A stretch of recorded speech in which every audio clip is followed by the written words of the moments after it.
Bonjour tout le monde, ravi de vous retrouver pour cette nouvelle vidéo. Donc, une fois n'est pas coutume, j'enregistre cette vidéo le dimanche. C'est une vidéo qui est en complément de celle que je fais chaque semaine, donc ma revue hebdomadaire qui est le vendredi. J'avais eu pas mal de demandes, donc depuis cette semaine et la semaine précédente. Donc, je les ai un petit peu assemblées et voilà, c'est cette petite liste là. Donc, on va pas faire une vidéo trop longue.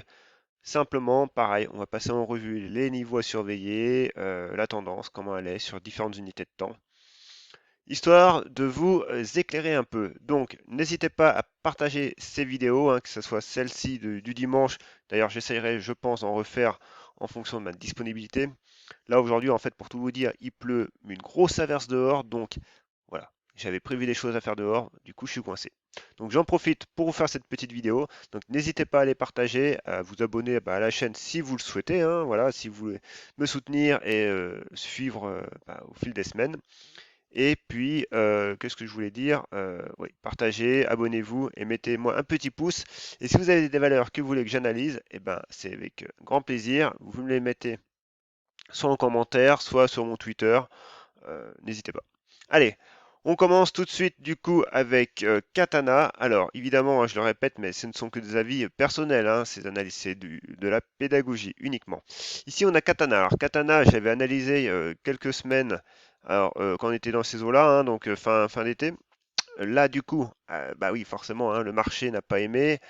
Bah, le marché, voilà, la baisse s'accélère, le marché tombe, et je pense qu'on n'est pas encore en séance de capitulation, donc attention. Donc évidemment, tout ce qui est small caps, ça en pâtit beaucoup. Donc, du coup, eh ben, Katana revient sur les 5,50 et a même cassé son support, ce support-là en fait, qui est un support que j'avais tracé il y a quand même pas mal de temps, parce qu'on voit, le prix avait été en support 3-4 fois. Bon, bah là, ça a été transpercé comme dans du beurre. Donc, lundi, évidemment, en fonction, on peut reprendre ce support. Néanmoins, vu le contexte actuel, le contexte de marché, faut pas l'oublier, faut toujours avoir le contexte de marché avec soi. Là, en l'occurrence, je pense que ça risque d'être un peu compliqué. Donc, en tout état de cause, là, on est baissier maintenant, même si on revient, faudra pas créer victoire trop tôt parce qu'on pourra juste faire un simple pullback. Donc, on va prendre du recul et on va se mettre en hebdomadaire. En hebdomadaire, voilà, cette zone-là qui était intéressante, elle était également intéressante au niveau des retracements de Fibonacci, les 50%. Donc, il faut savoir qu'entre 50 et 60, statistiquement, c'est là où il y a le plus de monde, où il y a le plus de rebonds possible. Donc, on avait cette trendline qui, là, bon, ben, du coup, a été cassée. Voilà, d'ailleurs, on l'a cassé. On l'a un petit peu, d'ailleurs, comme ça, on est revenu dessus et voilà, on est reparti à la baisse. Donc, je vais l'enlever pour plus de clarté. Et en hebdomadaire, du coup, voilà, on a quand même ce gros point là, donc du coup les 7,50. Dessous, voilà, on restera en latéralisation moyen terme. Donc il y a encore de la marge, sachant qu'on est en hebdomadaire, donc une bougie, un chandelier est égal à une semaine de cotation. Voilà, regardez l'échelle, ça peut se jouer quand même sur euh, à moins qu'on fasse une reprise en V, mais j'y crois pas du tout, ça peut se jouer quand même sur un an et demi. Alors évidemment, ce niveau-là des 5,50, s'il lâche et s'il ne tient pas, et qu'on ne le reprend pas, et ben du coup, c'est le suivant en fait, ce niveau-là des 4,60, 4,50, avec cette M200, alors, qui va arriver fin d'année sur ce niveau-là, mais attention, on peut très bien aller en extension sur une mèche hebdomadaire, aller toucher cette M200 et rebondir et tenir ce niveau des 4,60 si on y va.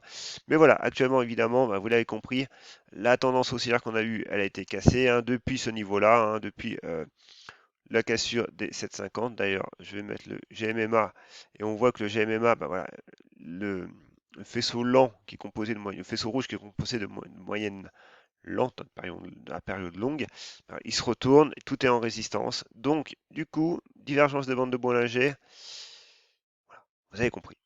C'est baissier pour l'instant et pour le moment, il n'y a pas de signaux techniques de reprise à la hausse, surtout pas.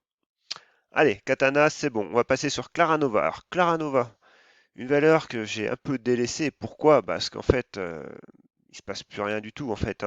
En 2017-2018, voilà, c'était l'euphorie. Et puis, bah, du coup, on revient sur nos niveaux de 2020 quand même. Et là, la chute est lourde. Actuellement, elle est lourde. On tente de préserver ce support depuis quand même le mois de mai, depuis le printemps, toujours en hebdomadaire ici, hein. Mais voilà, encore une fois, là, ça commence à être fragile. Alors, il n'y a pas beaucoup de volume, mais attention, hein, les volumes ne sont pas obligatoires dans un mouvement de baisse, hein. Donc, encore une fois, il faut être vraiment prudent. Et là, si on se repasse en journalier, en fait, en journalier, ben, on voit qu'on n'a pas grand-chose à faire, hein. Le premier niveau, on va dire technique, c'est si ce niveau-là tient des 3 euros, ce qui actuellement n'est pas le cas, il faudra revenir à minima sur les 3,50 pour se dire, ok, le niveau des 3 euros, tiens, il y a du monde, voilà, il y a des acheteurs présents. Maintenant, on a cette résistance oblique, on a ce niveau technique ici, plus des moyennes mobiles encore qui sont baissières. Donc voilà, si on revient ici et qu'on latéralise un petit peu, on aura de nouveau un- une figure une figure de congestion qui sera faite avec un premier pivot. Voilà, un pivot journalier, parce que le pivot moyen terme en hebdomadaire, au mieux, pour l'instant, il est sur les 4 euros. Voilà, au mieux. Donc, Claranova, encore, pour moi, en difficulté. Allez, Xemar. Alors, Xemar, je voulais en parler dans ma vidéo de vendredi, et du coup, je l'ai oublié. Donc, ouais, je la rajoute. Elle, par contre, voilà, pas du tout la même config, hein. Config quand même une belle hausse, hein, puis ça s'est accéléré fin d'été, milieu d'été. Et là, nous construit une belle figure de congestion, avec un beau fanion, une belle jambe de hausse, un fanion. Du coup, le report chartiste classique et exploitable, hein, c'est de reporter cette jambe de hausse à la base du fanion. Et si on se met en hebdomadaire, on obtient en gros c'est le niveau là des 12,80 €, 13 euros qui correspondra au plus haut de 2014. Donc voilà, l'objectif chartiste est joli, il est beau, mais c'est un objectif qui est purement graphique et théorique, hein, oui, dire. Voilà. Maintenant, par contre, pour que ce niveau tienne, là également, on est sur le fil, hein, on le voit bien. On est en journalier, on est sur la bande de Bollinger inférieure. C'est pareil, voilà, pour faire une bonne consolidation, il faudrait tenir ce niveau. Alors là, je pense qu'on n'est pas aux 50% de Fibonacci, hein, loin de là. Alors d'ailleurs, on peut le tracer de là ou de là.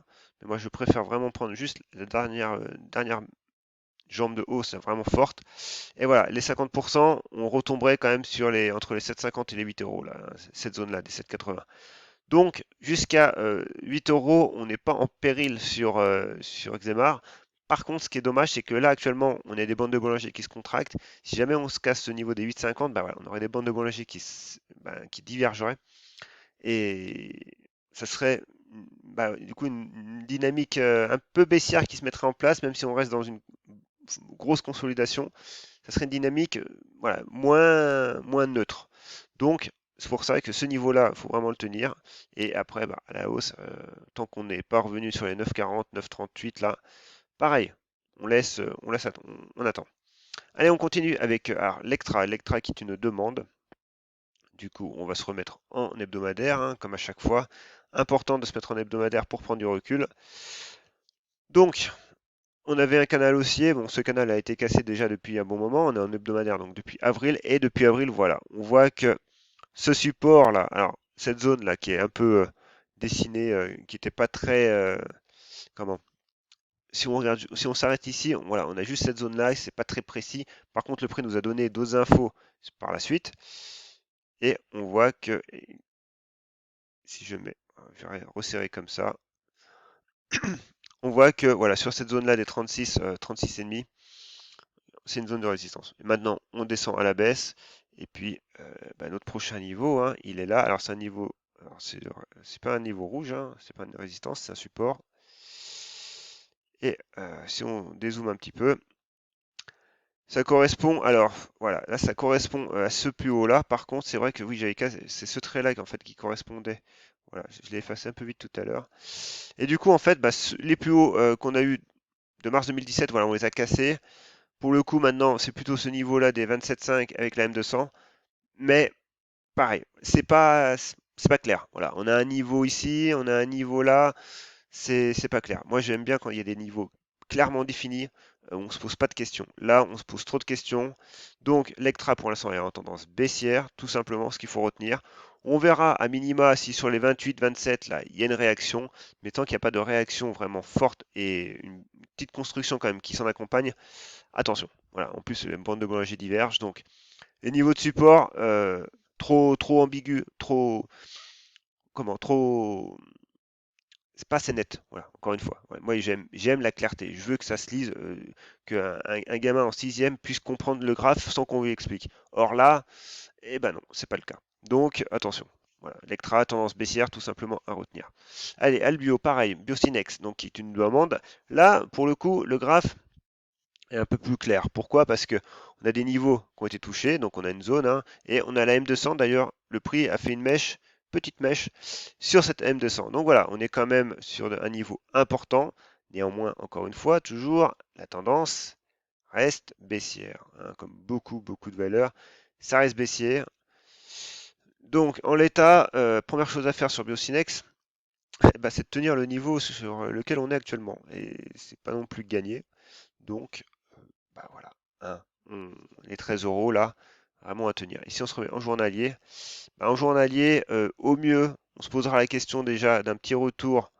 Quand le prix sera de retour sur les 15,80 pour aller ben, taper cette oblique baissière. Donc du coup, si on le fait vers mi-octobre, fin octobre, ben, on pourrait avoir une concordance entre les deux, hein.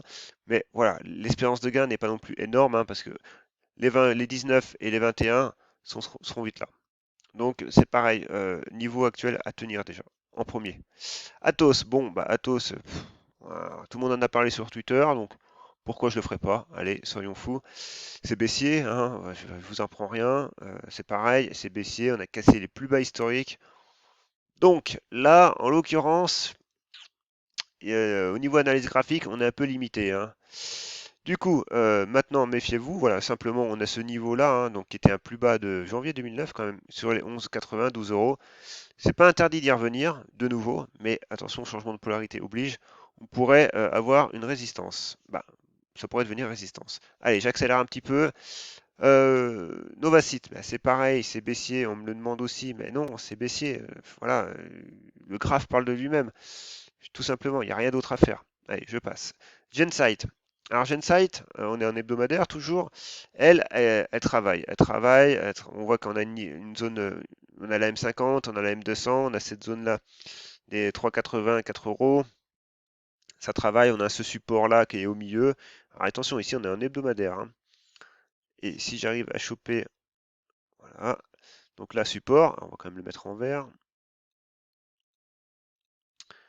Et voilà, donc un premier support sur les 3 euros. Bon, évidemment, le deuxième support quasiment sur les plus bas, hein. Bon, mais c'est pas celui qui nous intéresse. Et un premier niveau pivot sur les 4 euros. Donc on va peut-être affiner un petit peu quand même.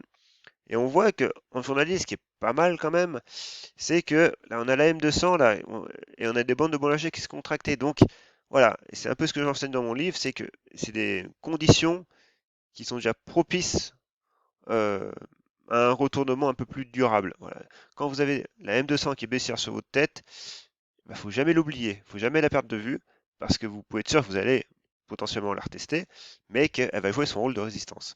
Donc là, ben, de nouveau, hein, bande de Bollinger. Alors le GMMA, je ne sais pas ce qu'il dit ici. On voit que du coup, le GMMA ben, on était en résistance. Là, du coup, phase de retournement. Et là, on repart à la hausse. Mais voilà, on reste quand même dans une dynamique de neutralité sur l'année. Maintenant, par contre, si on arrive à breaker les 4 euros, eh ben, on pourrait de nouveau avoir une nouvelle impulsion, hein, une belle impulsion en direction à minima des 5,50. Voilà. Allez, je continue sur Serge Ferrari. Serge Ferrari, alors Serge Ferrari, pour le coup, là, c'est un peu compliqué. Alors, je suis en hebdomadaire, non, on va rester en hebdomadaire, tout simplement. J'avais une figure chartiste, épaule, tête, épaule. Ça pareil, si je vais un peu vite sur les termes de figure chartiste, de résistance oblique, allez voir mon site internet, hein, le spéculateur malin. Je vous explique toute l'analyse graphique, tout ce que vous devez savoir pour partir rapidement sur de bonnes bases. Voilà. Donc ici, on avait un objectif chartiste ben, qui est simple, hein, en fait. On reporte l'amplitude de la tête et ça nous donne cette zone, hein, grosso modo, ici, des 7 euros, 7,50. Alors là, vu qu'on a cassé ce support des 10 euros, 10 euros, 11 euros, on revient rapidement, je pense, sur cette zone-là des 8 euros et pourquoi pas en extension sur la zone des 7,50. Actuellement, c'est ça. Je ne vois pas pour l'instant de niveau pivot à la hausse. Moi, déjà, ici, on parle de stabilisation avant de parler de quoi que ce soit d'autre. Et je continue, Focus Home. Focus Home, voilà, on est dans déjà une dynamique qui est déjà pas mal. Alors, c'est pareil, hein, on a deux belles mèches hautes. Pour l'instant, ça bloque un petit peu. En même temps, vu la gueule du marché, c'est le minimum. Par contre, voilà, on reste dans une configuration à moyen terme qui est dans une configuration de latéralisation hein, depuis quasiment un an. On voit, on peut avoir un grand triangle symétrique. Alors les triangles symétriques, c'est compliqué parce que généralement on casse dans le sens de la tendance initiale. Donc là, on est arrivé par le bas, bah, par le haut. Donc on voudrait, la logique voudrait qu'on casse par le bas statistiquement. Voilà, ça, une fois que c'est dit, maintenant, on a quand même ce niveau pivot ici sur les 45, 46 à surveiller et un niveau support ici sur les 42. Ici, on affine. Bah voilà, pareil, en journalier, on retrouve ce même type de configuration avec une EM200 qui se retourne tranquillement à la hausse, voilà, qui est encore un peu plane, et puis des moyennes mobiles 50 et 20 qui sont vraiment neutres, voilà, ou qui nous donnent aucune indication, hein, le prix fait de l'aller-retour autour. Par contre, voilà, petit à petit, les amplitudes se compriment, voilà, donc maintenant, ce niveau-là, des 46 à surveiller. Par contre, on peut très bien casser les 42 et revenir sur les 37, ça nous ferait simplement un range un peu plus large, mais du coup, bah, faudrait se mettre de nouveau en position, de se dire, bah, les 37, est-ce qu'ils vont tenir? Et attendre qu'ils tiennent, que ça reconstruise un petit peu. Donc voilà, donc à court terme, les 42 à tenir, autrement, les 46, c'est pas pour tout de suite. Allez, euh, ah, Vibe, alors je sais jamais comment on la prononce celle-là, hein. Du coup, elle, c'est plutôt en hebdomadaire. Alors, attention, la valeur n'est pas des masses liquides quand même, donc méfiance. Par contre, ce niveau-là, à tenir, les 8 euros, tout simplement. Et ensuite, Worldline, c'est une demande. Alors, Worldline. Alors, du coup, elle, alors, ça fait un moment que je ne l'ai pas faite. Alors, on va réajuster un petit peu les zones. Alors, ne vous en faites pas pour les couleurs, hein, parce que là, autrement. Là, ce qu'on peut dire, c'est que du coup, là, j'avais tracé une zone de support. Bon, le prix l'a enfoncé. On voit, hein, le prix l'a enfoncé, c'est devenu résistance. Et on est quand même repassé au-dessus. Donc, du coup, on se retrouve en zone de support hein, maintenant, sur les 39, 39,50. Et comme premier pivot, en tout cas ici en moyen terme, ce niveau-là hein, des 47. Là, on le voit très bien. Hein. Et puis, on a cette résistance oblique. En hebdomadaire, je ne peux pas avoir plus d'infos. Hein. On reste quand même sur du moyen long terme, ça reste macro. Maintenant, évidemment, on va affiner.